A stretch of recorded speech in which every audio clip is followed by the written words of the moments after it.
Hey everyone, this is Michael again, and welcome to the Monday Night Raw review.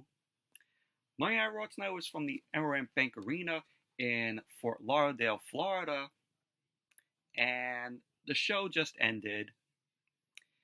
And Monday Night Raw tonight, I thought it was a good show, in my opinion. Really enjoyed Monday Night Raw tonight. Yeah, you had the women's matches, which were, in my opinion. But overall, aside from that, it was a good show, a thumbs up show. So tonight on Monday Night Raw, we had Sheamus in action, and he had taken on Pete Dunne.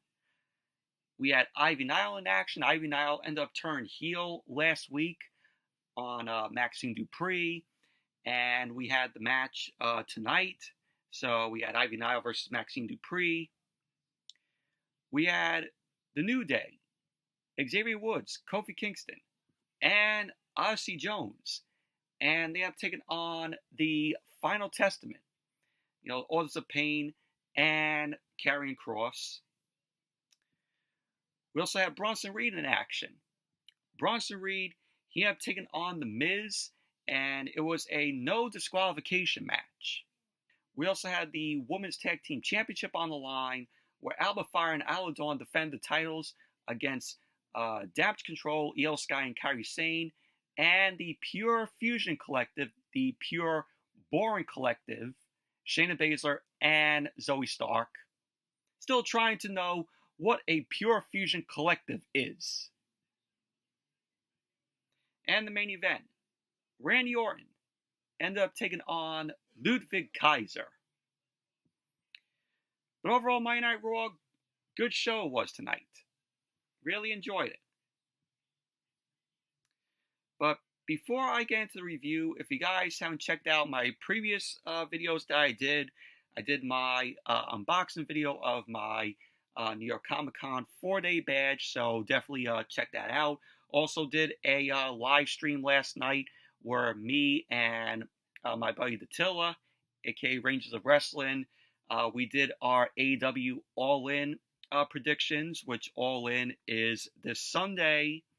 So definitely check out the live stream and me and Attila's predictions. We also did some wrestling news, talked about stuff that's happened in the world of pro wrestling.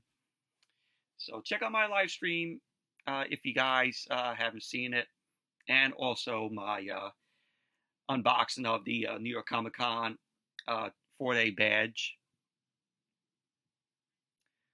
But anyway, let's jump right into the review.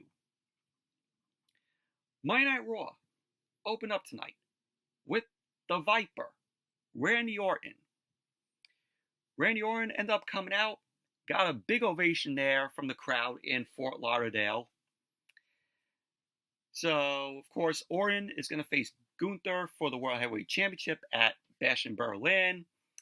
And obviously, we all know that Orton is not going to win the championship at Bash in Berlin. No way in hell that Gunther is losing the World Heavyweight Championship. So, when you think about it, the match doesn't even make sense, in my opinion. So, we had Orton in the ring. He was excited by the reaction that the fans were giving him. Orton got on the mic. He kept saying that it's been a minute since he's done this. He kept asking the crowd to bear with him. Orton ended up saying, "Ladies and gentlemen, welcome to Monday Night Raw." He kept saying that the next time he makes that introduction, he'll be a 15-time world champion. Sorry, Orton, but you're going to be waiting a long while to become a 15-time world champion. Orton ended up saying that this match at Bash in Berlin is for the World Heavyweight Championship. He kept saying that's all it had to be about, but Gunther decided to make it personal. Orton ended up saying that only gives him that much more reason to beat Gunther's ass in Berlin, pillar to post. He kept saying last week when he couldn't help but talk about his father and his grandfather before he turned his back on him. he had no choice but to take the opportunity to hit Gunther with the 3 most dangerous slurs in sports entertainment. RKO. So that brought out the World Heavyweight Champion, Gunther. Gunther ended up coming out to the stage. He did not look too happy with what Orton had to say. Gunther got on the mic. He ended up saying that the only thing he needs Orton to do, to which the crowd ended up interrupting Gunther because they loudly booed the hell out of Gunther. So Gunther ended up saying that it goes for Orton and everyone in the building, to which the crowd ended up booing louder for Gunther. I mean, Gunther was getting that Dominic Mysterio type boo. So Gunther walked up the ring steps, and he ended up entering the ring. Gunther then sneered at the crowd because the crowd was chanting RKO. Gunther ended up going to speak, but the crowd once again loudly booed Gunther. Gunther ended up saying what he needs Orton and the crowd to do is shut up and listen to what he has to say. Gunther ended up telling Orton to look at him. He ended up saying that he wants to know what Orton is celebrating. Gunther was like, is Orton celebrating the fact that he turned his back on him and got hit with the RKO? So the crowd was chanting, "You suck" to Gunther. Gunther then ended up telling Orton to celebrate it, because it's the only celebrating that he's going to do. He ended up saying, doing what Orton did last week only made this personal.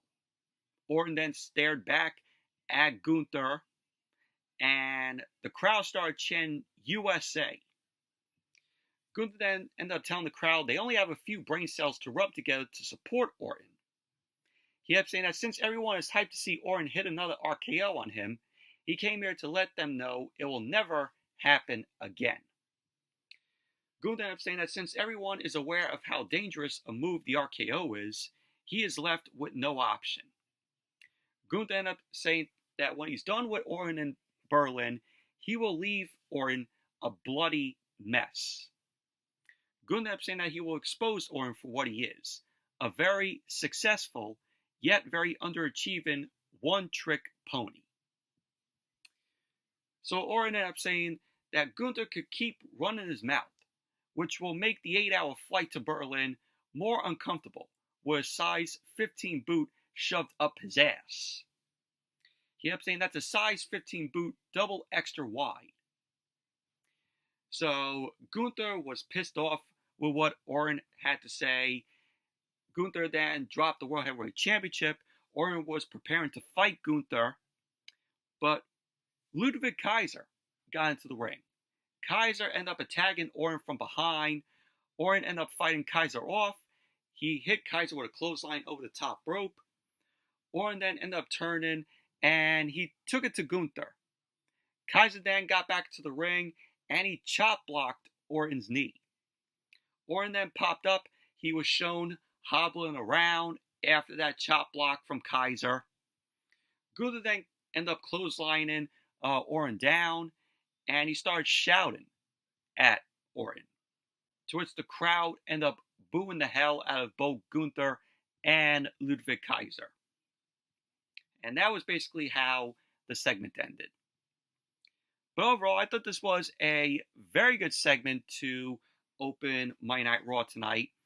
You know, the match, in my opinion, it doesn't make any sense as to why, Gunther and Randy Orton are going at it. I know that Randy Orton wants to be, a 15-time world champion, but he's not defeating Gunther in Berlin. He is not. Gunther will be holding that title for quite a while. But the match could be, good. Am I looking forward to it? Yes. But like I said, at the same time, it doesn't make any sense as to why, Randy Orton wants to face, Gunther. Just for Randy Orton to get a world championship win and have him be 15-time world champion, but it's not going to happen. And then we saw Jackie Redmond. Jackie Redmond was backstage with Sheamus. So Sheamus's arm was in a cast because of what Pete Dunne did to him, where Pete Dunne last week ended up smashing Sheamus' hand with the shillelagh. So Sheamus ended up saying that Pete Dunne smashed him with a shillelagh on the hand. And that tonight, he will get retribution on Pete Dunne. Pete Dunne ended up saying that he will target his injured hand, but he still has a few tricks to teach him. So Sheamus ended up asking Fort Lauderdale if they're ready for a banger. So Sheamus then ended up walking out. He made his entrance, and then Monday Night Raw went to commercial. Then when Monday Night Raw came back from the commercial, we had the first match of the night. Sheamus versus Pete Dunne. And this was a very good match here. Really like the build of this feud between Sheamus and Pete Dunne. They're doing a great job with it. So the match got underway. Pete Dunne immediately sidestepped a bro kick from Sheamus. Pete Dunne started punching away at Sheamus. Sheamus ended up blocking a punch from Pete Dunne, and he turned Dunne inside out with a clothesline. Sheamus then tried to tie Pete Dunne up in the ropes, but Pete Dunne ended up firing Sheamus off. Dunne applied a side headlock, but Sheamus ended up punching him off. Sheamus then applied a side headlock.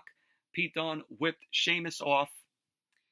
So Sheamus ended up catching Pete Dunne attempting a leapfrog attempt, and Sheamus ended up slamming Pete Dunne down. Sheamus got Dunne on the apron for the 10 beats of the bottom, but Dunne ended up fighting him off. Dunne ended up attacking Sheamus' injured hand, and he brought Sheamus to his knees. Dunne started bending Sheamus' fingers on, his injured hand, and Sheamus ended up managing to get to his feet, and he powered Dunne up for a backbreaker over his knee. Dunne ended up rolling to the apron. Sheamus hit the ropes and knocked Dunne off the apron, and Dunne went into the commentary table. Sheamus ended up going to ringside. He slammed Pete Dunne onto the commentary table. Sheamus then uppercutted Dunne and slapped hands with Pat McAfee, because Pat McAfee was praising Sheamus. Sheamus ended up going to get into the ring, but Pete Dunne ended up drop kicking Sheamus down. Pete Dunne then drop kicked Sheamus into the ring steps. Pete Dunne got on the apron and he ended up stomping on Sheamus' injured hand on the ring steps. And then Monday Night Raw went to commercial. Then when Monday Night Raw came back from the commercial, Sheamus was shown holding his injured hand in pain. And we had Pete Dunne end up grabbing Sheamus' arm, and he ended up chopping Sheamus' chest and slapped him in the face. So Sheamus ended up telling Pete Dunne to bring it. So Pete Dunne started to beat down on Sheamus. Sheamus ended up rocking Pete Dunne with some forearms, and Pete Dunne then slapped Sheamus in the face. Sheamus called Pete Dunne a bitch. So because of that, Pete Dunne ended up running Sheamus over with a forearm. Pete Dunne ended up backing up. He ended up charging at Sheamus, but Sheamus ended up turning Pete Dunne inside out with an axe handle. Sheamus ended up turning Pete Dunne inside out again with a clothesline. Pete Dunne was shown stumbling to the corner. Sheamus then connected with a corner clothesline to Pete Dunne. He then ended up delivering a scoop power slam to Dunne, to which then Dunne rolled to the apron.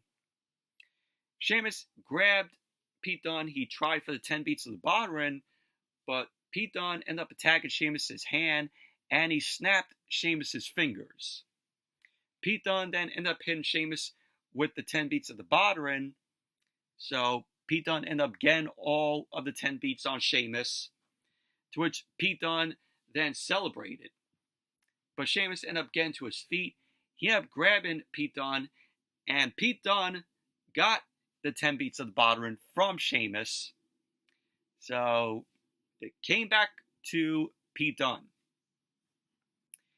Sheamus then hanged Pete Dunne over the top rope. He did the 10 beats of the bottom again, and Sheamus delivered 20 beats of the bottom to Pete Dunne. So Sheamus started pounding his chest. He was getting ready to hit the bro kick to Pete Dunne. Sheamus ended up charging for the bro kick. Pete Dunne ended up cutting Sheamus off with a step up enziguri. Pete Dunne ended up going to the middle rope for a moonsault block, but Sheamus ended up hitting Pete Dunne with a bicycle knee to his face. Sheamus went for the cover, and Pete Dunne ended up kicking out. So Sheamus ended up putting Pete Dunne on his shoulders. He climbed to the middle rope. Pete Dunne ended up sliding down, and he ended up bringing Sheamus to the middle of the ring for a sit-out powerbomb. So Pete Dunne went for the cover. Sheamus then kicked out. So we had a point in the match where Pete Dunne started grabbing Sheamus's injured hand, and he pulled it through the back of the turnbuckle pad. Pete Dunne started punching away at Sheamus before the ref ended up backing Pete Dunne up. Pete Dunne then charged and kicked Sheamus's injured hand. So Sheamus was shown in pain. He powered out and ripped the turnbuckle pad off. Sheamus then ended up wiping Pete Dunne out with a bro kick, which Pete Dunne ended up selling the hell out of that bro kick. So Sheamus ended up going for the cover, and there you go. Sheamus ended up winning the match. Overall, I thought it was a very good match here. Both Sheamus and Pete Dunne ended up giving it all they got. It was a good finish, with Sheamus's hand being wedged in the turnbuckle pad, and then he powered it out of the turnbuckle pad, and he just laid out Pete Dunne with a bro kick. That was good. And Pete Dunne looked absolutely good throughout the match here. So, but good match it was. And then we saw Kofi Kingston and Xavier Woods, the New Day. And Odyssey Jones was with them. So Kofi ended up telling Xavier Woods that he's felt his energy has been off. Kofi ended up saying that he wants to make sure that Karrion Kross isn't getting to Xavier Woods. Woods ended up saying to Kofi that isn't the case. Xavier Woods ended up saying that he wishes that Kofi talked to him about Odyssey Jones coming in. He ended up saying that it feels like Kofi is trying to replace Big E. Kofi ended up saying to Xavier that they're not replacing anyone. Kofi ended up recalling how everyone trash-talked the New Day when Xavier Woods was trying to bring it up. That was when, the New Day got started, and Xavier Woods was wearing, these glasses. Yeah, you all remember that. So, Kofi ended up saying that they stuck with it and are family. He ended up saying that nothing will change that. He ended up saying that Odyssey Jones is in the same boat they were back in the day. Kofi ended up saying to Xavier Woods that he was hoping, as veterans, they could bring Odyssey Jones under their wing, the way the veterans should have done with them as they were coming up. So Xavier Woods ended up saying that Kofi is right. Xavier Jones ended up walking in. He ended up getting fired up. Kofi ended up walking off with Odyssey Jones. And Xavier Woods was like, all right, I'm liking what I'm seeing. And when Odyssey Jones, at the beginning of the segment, he was getting fired up. And Xavier Woods was like, yeah, he didn't look too thrilled. But basically that was that. And then we had Chad Gable. Chad Gable and the Creed brothers ended up fighting Ivy Nile backstage. Chad Gable ended up saying that his vision is complete, and he ended up welcoming Ivy Nile to American Made. Ivy Nile ended up saying that she is the pit bull, and that she gave Maxxine Dupri a chance, but she was holding her back. Gable ended up saying that after Ivy Nile breaks the Malibu Barbie, he was talking about Maxxine Dupri, and they finish with the failed experiment called the Alpha Academy, they can focus on the Wyatt Six. He ended up saying that they're not done with them, and will send them crawling back to whatever swamp they came from. So, Chad Gable was like, how are they made? American made. And they all did a fist bump. I'm like, what do they think they are? The Shield? Yeah, American made. And then as Monday Night Raw came back from the commercial, we had Maxxine Dupri versus Nile. And thank God that this match came to a halt, because the lights in the arena went out and we had the piano keys play. Nile turned around and she ended up seeing Sister Abigail, Nikki Cross, in the ring. Chad Gable and the Creed brothers end up running into the ring to protect Nile. The rest of the Wyatt Six end up appearing on the apron. Nikki Cross then attacked Nile, and the Wyatt Six took out, Chad Gable and the Creed brothers. So the Wyatt Six end up getting the Creed brothers out of the ring. Gable was left alone in the ring. So Uncle Howdy appeared from behind, and he getting to Chad Gable. He then delivered his sister Abigail to Chad Gable. Chad Gable is knocked out cold, and the Wyatt Six end up posing in the ring. And pretty much that was basically that. So good appearance by the Wyatt Six here. Of course, this feud, is not over yet. Gonna get another match, with, the Wyatt Six and American Made. Have Nikki Cross go up against Nile. So that's going to come into play. But thank God the Wyatt Six ended up saving us from seeing Maxxine Dupri and Nile go at it. I mean, Maxxine Dupri, she can't wrestle. She can't. Yeah, we all seen it. And as Monday Night Raw came back from the commercial, we saw Damian Priest and Rhea Ripley. They ended up cutting a vignette, and they ended up saying that for the last 2 weeks, this new lame version of Judgment Day tried to take them out. So they ended up saying that for the last 2 weeks, the Terror Twins stood in the ring as those clowns were sent running. Of course, the Terror Twins are Damian Priest and Rhea Ripley. So we had, Damian Priest ended up saying, for Liv Morgan and Dominic Mysterio, their days are numbered. And at Bash in Berlin, they will receive their punishment. Rhea Ripley ended up saying that there is nowhere to run or hide at Bash in Berlin. And Rhea ended up saying that Dominic will find out really quickly that it was her and Damian Priest who were keeping him safe. Rhea ended up saying as for Liv Morgan, she hasn't taken everything.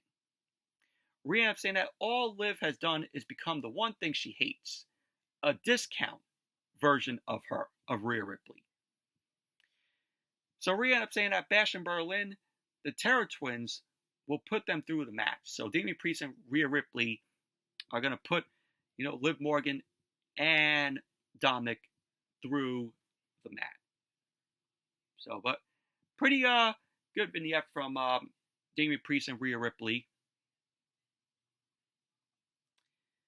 And then we had CM Punk. CM Punk made his way down to the ring.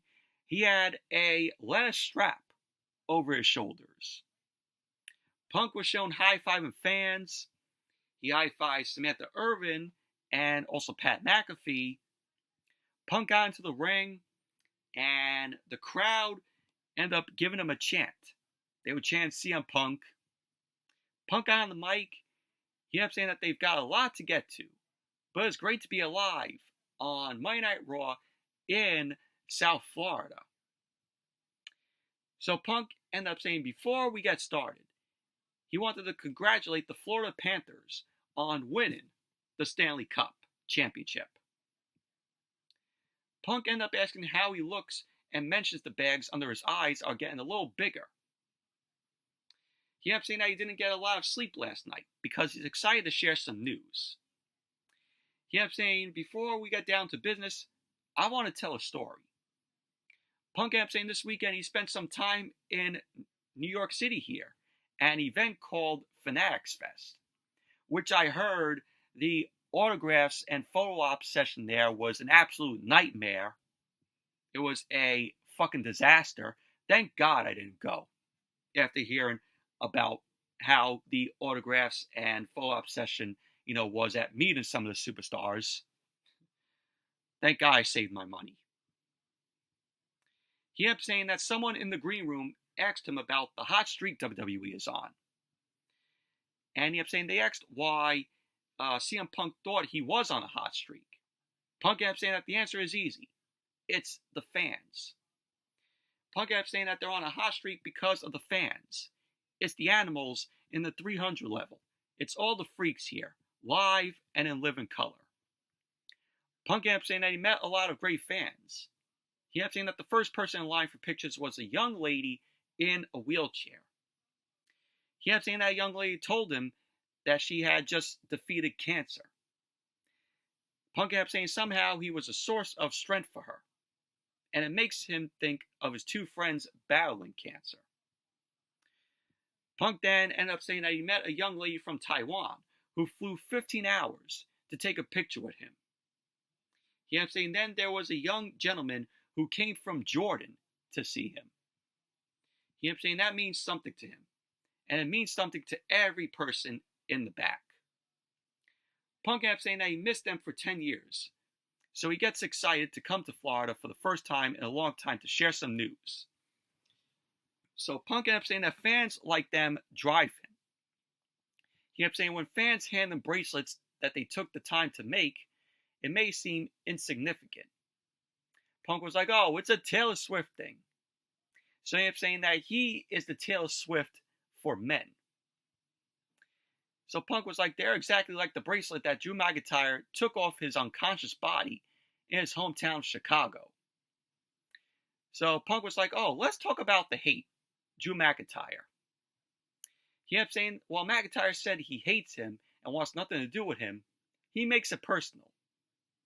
Punk ended up saying that McIntyre continues to wear a bracelet with his beautiful wife's name on it.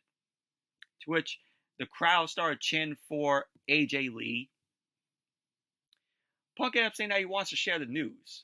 He ended up saying that his biggest hater is his biggest fan. Punk ended up saying that he made McIntyre a bracelet, and he talked to Adam Pearce. Punk ended up saying unless McIntyre is chicken at Bash in Berlin, he wants to have a strap match. And I called it. I said that the next match with McIntyre and Punk would be a strap match.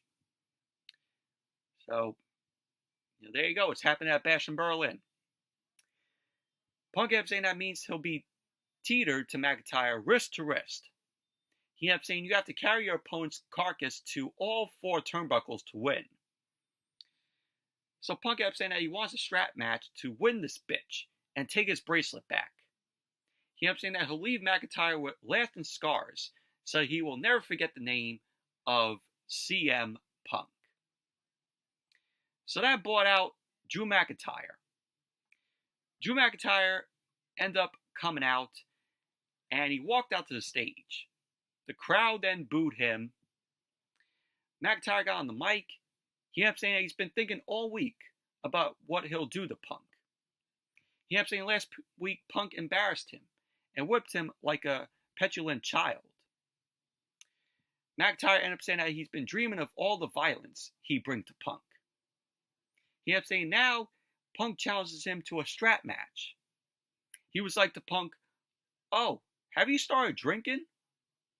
McIntyre then accepted the match. McIntyre ended up saying that he cannot wait a whole week to get that match. McIntyre ended up asking Fort Lauderdale if they want a teaser. So McIntyre ended up saying that if Punk loses the strap, he'll give them a show.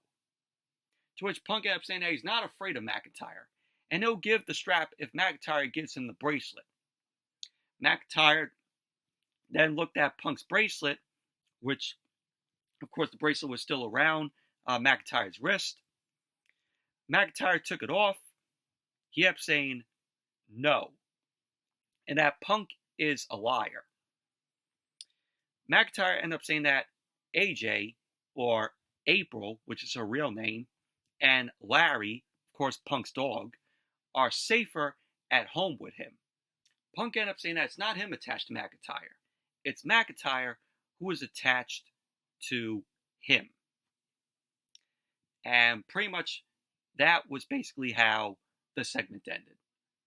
But overall, this segment, it was very meh, in my opinion. All it was just, an announcement and confirmation to get the strap match, at Bash in Berlin, to get it confirmed. So there you go. We're getting that strap match at Bash in Berlin. But looking forward to the match. Then we had a vignette from Liv Morgan and Dominic Mysterio. They have saying that if Damian Priest and Rhea Ripley think they stand a chance against them at Bash in Berlin, they're out of their minds. Liv Morgan ended up saying that her and Dominic are the most dominant couple in the history of WWE. And no one lays a finger on Daddy Dom and gets away with it. So Liv ended up saying that at Bash in Berlin, they'll be on top. Dominic ended up saying that he doesn't want to wait until Bash in Berlin to get his hands on Damian Priest. And he ended up saying that he's not the same Dominic Mysterio he used to boss around. Dominic ended up telling Damian Priest to leave Rhea Ripley in the back, and he'll leave behind the Judgment Day, and that they should go one-on-one in the ring if Priest is man enough. So pretty much that was basically that. And then as Monday Night Raw came back from the commercial, we had the New Day and Odyssey Jones versus the Final Testament. Of course, the Final Testament, Karrion Kross, and the Authors of Pain were accompanied by Paul Ellering and Scarlett. And this was a decent match here. This was a decent six-man tag. Karrion Kross started off the match against Xavier Woods. We had Kofi Kingston end up blind tagging in. Kofi started punching away at Karrion Kross, and he got Kross in the corner. Kofi avalanche Kross 3 times. Kross countered a whip with a forearm shiver to Kofi's skull. Kross ended up putting Kofi in the corner, started talking trash to him, and Kross ended up laying in a forearm to Kofi. Kross ended up sending Kofi into the corner, but Kofi ended up springboarding over the second rope with a drop kick. Akam then distracted the ref as Scarlett got involved and grabbed Kofi's ankle, which that gave Kross, control of the match. Kross ended up hitting Kofi with a backbreaker, and then Kross followed up with a Death Valley driver.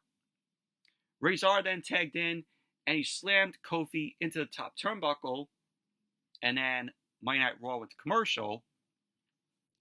Then when Monday Night Raw came back, Kross was in control of the match. He was taking it to Kofi. Kofi tried to fight Kross off. Kross then connected with an explosive suplex to Kofi. Kross then punched Odyssey Jones off the apron. Akam tagged in, but Kofi ended up flipping through a back suplex. Akam ended up charging at Kofi, but Kofi sent Akam shoulder first into the ring post. Xavier Woods wanted Kofi to tag him in, but Kofi instead tagged Odyssey Jones into the ring. And Xavier Woods was not happy about that. So, tease there of Xavier Woods turn heel. We didn't get it tonight, but it will come soon. So Odyssey Jones ended up taking out, the Final Testament with clotheslines. Woods ended up getting off the apron. Odyssey Jones ended up attacking Kross, and then the Authors of Pain ended up double teaming on Odyssey Jones. Jones ended up running through the Authors of Pain with a double clothesline. Jones ended up hitting Akam with a falling headbutt. So Odyssey Jones ended up going for the cover, to which Kross broke up the pin. Kross hit the ropes and knocked Odyssey Jones to his knees with a clothesline. Kofi then ended up hitting Kross with a Trouble in Paradise. Razor then ended up grabbing Kofi by his throat and sent him flying with a throw. Woods ended up hitting Razor with a diving elbow drop. Akam then ended up hitting Woods with a Uranagi. Odyssey Jones then ended up taking Akam out with the Journey's End. And so we had Odyssey Jones going for the cover. And there you go. The New Day and Odyssey Jones ended up winning the match. So post-match, Kofi celebrated with Odyssey Jones. And Xavier Woods did not look too excited, about, Kofi not tagging him in. But overall, decent match it was. But we are going to get that Xavier Woods heel turn, at some point. And then we saw Damian Priest. Damian Priest was backstage with Rhea Ripley. Rhea Ripley ended up saying that she is worried the match against Dominic is a trap because the Judgment Day will attack Damian Priest. Priest ended up saying that he walked through a minefield arm in arm with Rhea.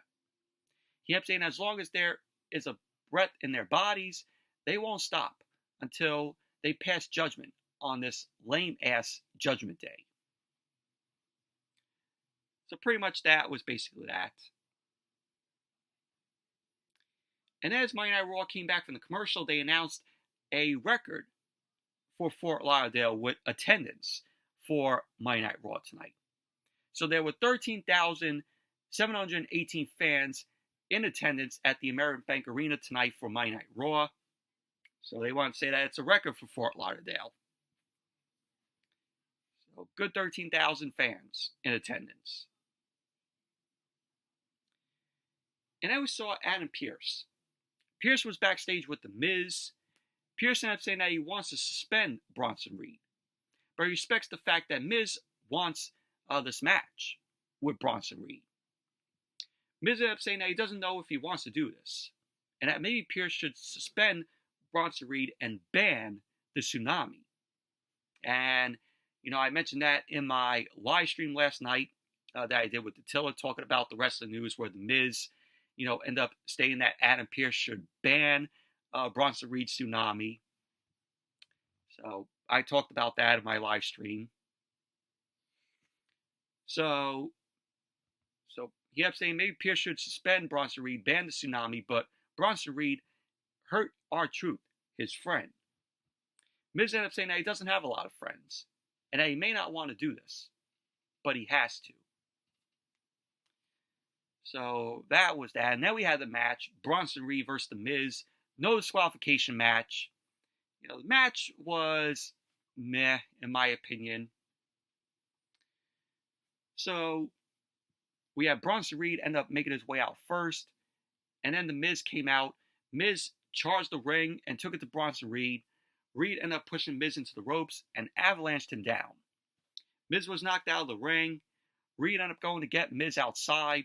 The Miz ended up driving a chair into Reed's midsection, and then he smashed the chair on Reed's back.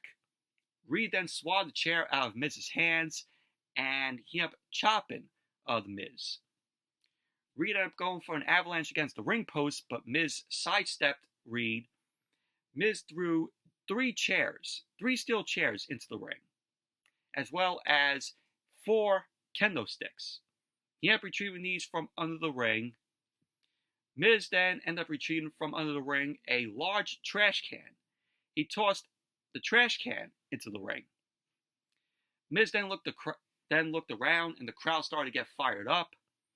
Miz then pulled out a table, which the table got a big ovation. The WWE fans, and the wrestling fans in general, they love when a table, is bought out. The tables always get a big ovation. Miz then put the table in the ring, and he grabbed the kendo stick. Miz then smashed the kendo stick on Reed's back, but Reed ended up intercepting, and he knocked the Miz down. Reed then broke the kendo stick over his knee and threw it out of the ring. Reed then set up the trash can, and he scoop slammed Miz onto the trash can. Reed then grabbed the trash can, which was flattened after he scoop slammed Miz onto it, and he ended up slamming the trash can off of Miz's back. Reed then set up the steel chair. He sat on the chair as he kept Miz down with a foot on his head. So that Monday Night Raw went to commercial. Then when Monday Night Raw came back, Reed was in control of the match. He had a headbutt and Miz down. Reed ended up charging at the Miz. Miz sidestepped Reed and sent Reed headfirst into a chair that was wedged in the corner. The table was also shown leaning in another corner. Miz then ended up kicking and punching Reed until Reed shoved Miz away. Miz then ended up driving a steel chair into Reed's midsection, and Miz ended up hitting Reed with a tornado DDT onto the chair. Miz went for the cover, and Bronson Reed quickly kicked out. Miz then grabbed another kendo stick, and he hit Bronson Reed in the chest with it, knocking Reed into the corner. So Miz backed up. He ended up hitting his patented corner clothesline to Reed with the kendo stick. Miz then ended up going for a springboard, but he got caught by Bronson Reed. Miz slid off of Bronson Reed, and he ended up delivering a big boot to Bronson Reed. He delivered 2 big boots to Bronson Reed. Reed was stumbling near the table in the corner. Miz then ended up charging, but Reed clotheslined Miz down. Reed set up for a powerbomb. Miz slid off of Reed. Miz ended up going for a skull crusher finale into the table, but Bronson Reed ended up getting out of that. Reed then ended up hitting the Death Valley driver on the Miz. He ended up crushing Miz through the table in the corner with that Death Valley driver. Reed then ended up going up to the top, and he followed up with a tsunami on the Miz. So, with that being said, Bronson Reed ended up winning the match. Post-match, Bronson Reed, went up to the top rope to hit another tsunami on the Miz, but Braun Strowman ended up heading to the ring. So Bronson Reed was stunned that Braun Strowman came out. Strowman then ended up shouting at Bronson Reed, to which Bronson Reed started laughing back at Strowman, and pretty much that was basically that. But obviously, we're going to be getting Braun Strowman versus Bronson Reed. So, that's going to be coming. And then we got Jackie Redmond. Jackie Redmond was backstage with Sheamus. Sheamus was shown holding his hand in pain. Redmond ended up asking Sheamus how his hand is, to which Sheamus ended up saying that his hand hurts, and that Pete Dunne went toe-to-toe with him. Ludwig Kaiser then interrupted. Kaiser ended up asking Jackie Redmond why is she talking to the opening match, and that she should be talking to him, who was in the main event against Randy Orton. So Sheamus then ended up asking Redmond to excuse him and Kaiser. Kaiser then ended up saying when he is done with Orton, he has come back to Sheamus to settle things once and for all. Sheamus then ended up telling Kaiser a few broken ribs and a smashed skull weren't enough for him. Sheamus ended up saying that if Kaiser wants to finish the trilogy, he knows where to find him. Sheamus ended up saying that he will be enjoying a pint as he watches Kaiser take an RKO from Randy Orton. So that was basically that. But obviously, we're getting another match, with Sheamus and Kaiser. That's going to be coming. And then we had Kathy Kelly. Kathy Kelly was backstage with Braun Breaker. Kathy Kelly ended up asking Braun Breaker about his future plans now that Sami Zayn is behind him. Breaker ended up saying to Kathy Kelly that it's a good thing he went to a highly educated university. He ended up saying apparently there will be a tournament next week to determine his next challenger. He ended up saying Adam Pearce can't stand the fact that he is progressing through the roster at a fast pace, and now he wants to stop him with a tournament. Breaker ended up saying that it's not his fault that he's a badass and a genetic freak. He ended up saying it's not his fault that the dogs are barking in every city they go to. He ended up saying that it's not his fault that he earned this Intercontinental Championship. Breaker ended up saying that to the poor soul who wins the tournament, he'll spear him through the floor and give him the beating of a lifetime. And that'll be his fault. It'll be Breaker's fault. So pretty much that was basically what Breaker had to say. And yes, next week starts a tournament to determine who will face, Braun Breaker next for the Intercontinental Championship. But whoever it is, Braun Breaker is going to retain. And then we had Dominic Mysterio versus Damian Priest. And the match did not get underway because Carlito, JD McDonough, and Finn Balor end up coming out to beat up on Priest. Priest ended up hitting Carlito with a steel chair. McDonough grabbed the chair, but Priest ended up sending McDonough flying. Priest ended up grabbing Balor for the South of Heaven on the floor, but Carlito saved Balor and pulled him away. Priest then super kicked Carlito, and then he ended up hitting McDonough with a super kick. So in the ring, Rhea Ripley showed up behind Dominic. Dominic turned and he saw Rhea. Dominic turned around and Damian Priest was in his path. Rhea Ripley then headbutted Dominic and Priest ended up forearming Dominic down. Rhea then went to the outside and cleared off the commentary table. Priest sent Dominic out of the ring. Rhea Ripley grabbed Dom, and Liv Morgan ended up coming there, and Liv Morgan ended up hitting Rhea with a steel chair, and she then smashed Rhea off of the commentary table. So the Judgment Day, were beating down on Priest. It was a 4-on-1, assault on Priest in the ring. So we had Carlito, McDonough, and Balor end up being down on Priest. Also Dominic as well. So they end up holding Priest up to watch Liv Morgan beat on Rhea Ripley. Priest then fought out, but Carlito delivered a backstabber to Priest. So Liv Morgan ended up sending Rhea Ripley shoulder first into the ring post. Liv then ended up sending Rhea over the commentary table, and she then whipped Rhea into the steel steps. Liv Morgan then ended up sending Rhea's shoulder back into the ring post. Balor then ended up crushing Priest with a coup de grace in the ring. Rhea was put into the ring. Liv Morgan delivered the Oblivion onto Rhea. Balor then started stomping away at Priest as Dominic ended up going up to the top rope. Dominic then, shimmied like, Eddie Guerrero, and he delivered the frog splash onto Damian Priest. And pretty much that was basically that. The Judgment Day stood tall over the Terror Twins of Damian Priest and Rhea Ripley. So that was basically that. The new Judgment Day, they have to, get some heat. And, that's what they did. They ended up being down on Damian Priest and Rhea Ripley. Strong segment it was. So then, as Monday Night Raw came back from the commercial, the Judgment Day were celebrating backstage. Finn Balor ended up saying that was just a little sample of what will happen to Damian Priest and Rhea Ripley at Bash in Berlin.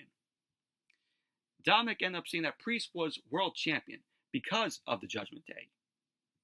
Jada McDonough ended up saying that he's not the world champion because of the Judgment Day. Carlito ended up saying, well, that's cool. Liv Morgan ended up saying that Dominic has been all man. And at Bash in Berlin, she'll make Rhea her bitch. So pretty much that was that. And then we had the Women's Triple Threat Tag Team match for the Women's Tag Team Championship. Alba, Fyre, and Isla Dawn, the Unholy Union, they defended the titles against Io Sky and Kairi Sane of Damage Control and the Pure Fusion Collective, Shayna Baszler and Zoe Stark. The Pure Garbage Collective.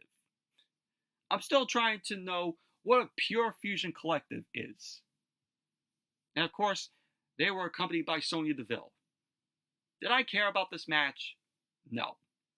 Nothing of importance happened in this match here. Absolutely nothing. So, the end of the match, Baszler applied a Kira Fuda clutch. Isla Dawn ended up hitting Baszler with a backstabber, and she had pulled her up. Kairi Sane was still in the Kira Fuda clutch. Alba Fyre ended up hitting a senton bomb off the top rope onto both Kairi Sane and Shayna Baszler. She ended up going for the cover, and there you go. Alba Fyre and Isla Dawn, the Unholy Union, still retain the Women's Tag Team Championship. Did I care? No. Did you all care? 90% of you will probably say you didn't. Moving on. Jackie Redmond. She was backstage with Jey Uso as Monday Night Raw came back from the commercial. Jackie Redmond ended up mentioning that WWE fans have been excited to see Jey and Sami Zayn interacting backstage. So she ended up saying that Sami Zayn isn't here tonight. And can Jey shine some light on that? Jey ended up saying that Sami Zayn is taking some time off, but he'll be back with a vengeance. He ended up saying that Sami Zayn told him that if he can't be champion, he still can. Jey ended up saying that he heard Braun Breaker talking about needing a challenger. Jey ended up saying that he talked to Adam Pearce, and he will be in the Intercontinental Championship tournament next week. He ended up saying next time he's in this city, he'll be the Intercontinental Champion. So pretty much that was basically what Jey had to say. So he will be in the tournament next week for the Intercontinental Championship to get a shot at Braun Breaker. And then we went to Michael Cole. Michael Cole ended up announcing that Pat McAfee will be leaving Raw for the next few months because, of course, football season is starting up again. Pat McAfee works for ESPN. And Pat McAfee won't be back until the new year, until January, when Monday Night Raw will be on Netflix. And Michael Cole ended up calling Pat McAfee one of his best friends. Michael Cole and Pat McAfee, they are, a good commentary team together. And even Michael Cole ended up saying, that Pat McAfee was the guy that made him like doing commentary again. So we won't be seeing Pat McAfee until the new year. And so we got highlights of Pat McAfee's, last 7 months that he's been in WWE. So we end up getting that. And then they end up announcing what we're going to see next week on Monday Night Raw from Providence, Rhode Island. It's going to be Bronson Reed versus Braun Strowman. So seeing that next week. The Intercontinental Championship No More Contenders Tournament begins. And also, it's going to be Uncle Howdy versus Chad Gable. So that's going to be pretty good. Uncle Howdy, going one-on-one with Chad Gable. So that's something to look forward to next week. Uncle Howdy's in-ring debut next week on Monday Night Raw from Rhode Island. Main event, Randy Orton versus Ludwig Kaiser. And this was a good main event here. So the match got underway. Both guys ended up locking up. Orton ended up applying a side headlock. Kaiser ended up whipping Orton off, but Orton ended up running Kaiser over with a shoulder tackle. Orton ended up applying a waistlock. Kaiser ended up managing to break the grip. Kaiser then applied a waistlock on Orton, but Orton ended up breaking the grip and connected with a headlock takeover on Kaiser. Kaiser ended up backing Orton to the corner. Kaiser ended up giving Orton a clean break. He ended up kicking and chopping Orton. Orton ended up wiping Kaiser out with a forearm to his head. Orton then delivered a fallaway slam to Kaiser. Orton then attacked Kaiser in the corner and started up, the 10 punches. So Orton then stopped at 9. He got off the middle turnbuckle and he ended up hitting an uppercut to Kaiser. Kaiser then rolled out of the ring to recover. Orton followed Kaiser out of the ring. Kaiser ended up attacking Orton with some uppercuts and a chop. So Orton was not happy with that chop that Kaiser ended up delivering to him. So Orton then viciously chopped Kaiser down. Orton then bounced Kaiser off the commentary table. Orton then set up for a back suplex on the commentary table, but he threw Kaiser aside when he saw Gunther standing in the timekeeper's area. Kaiser then ended up chop blocking Orton's knee, which of course was attacked earlier in the night by him. Kaiser then ended up giving Orton a back suplex onto the commentary table. Kaiser then got into the ring. He posed in there. So Kaiser went to the outside. He ended up sending Orton's knee into the ring steps. Kaiser ended up getting back in the ring. He ended up running around the ring as he got out of the opposite side of the ring, and he drop kicked Orton's injured knee into the ring steps. So then Monday Night Raw went to commercial. So as Monday Night Raw came back from the commercial, Orton was in control of the match. He was taking it to Kaiser. Orton ended up going for a back suplex, but his knee ended up giving out. The same knee that Kaiser chop blocked, earlier in the night. Kaiser then continued to attack Orton's leg, and he ended up applying a leg lock on Orton. So Orton was trying to fight out of the leg lock, but Kaiser ended up digging into Orton's knee. Kaiser then released the hold. He ended up attacking Orton's knee off the ropes. Kaiser ended up going to attack Orton's leg on the ropes again, but Orton ended up kicking him over the top rope. So at the end of the match, we had Orton ended up hitting Kaiser with a draping DDT. Kaiser counted an RKO with a roll-up on Orton, to which Orton kicked out. Orton immediately popped up and delivered the RKO on Kaiser. Orton ended up going for the cover, and there you go. Randy Orton ended up winning the match. Gunther was not pleased at Orton winning the match. Post-match, Gunther got into the ring. Orton ended up greeting him with some right hands. Gunther fought back with some uppercuts. Orton started fighting back at Gunther. He ended up sending Gunther into the ring post. Orton continued to punch Gunther as Monday Night Raw went off the air. But overall, I thought this was a very good main event here between Randy Orton and Ludwig Kaiser here. Just really enjoyed it. But overall, Monday Night Raw, good show tonight. Very good show. But anyway, that's it for my review of tonight's Monday Night Raw. Thank you all for watching. Hope you all enjoyed this review. Definitely give the video a thumbs up, comment, subscribe, and I will see you all later.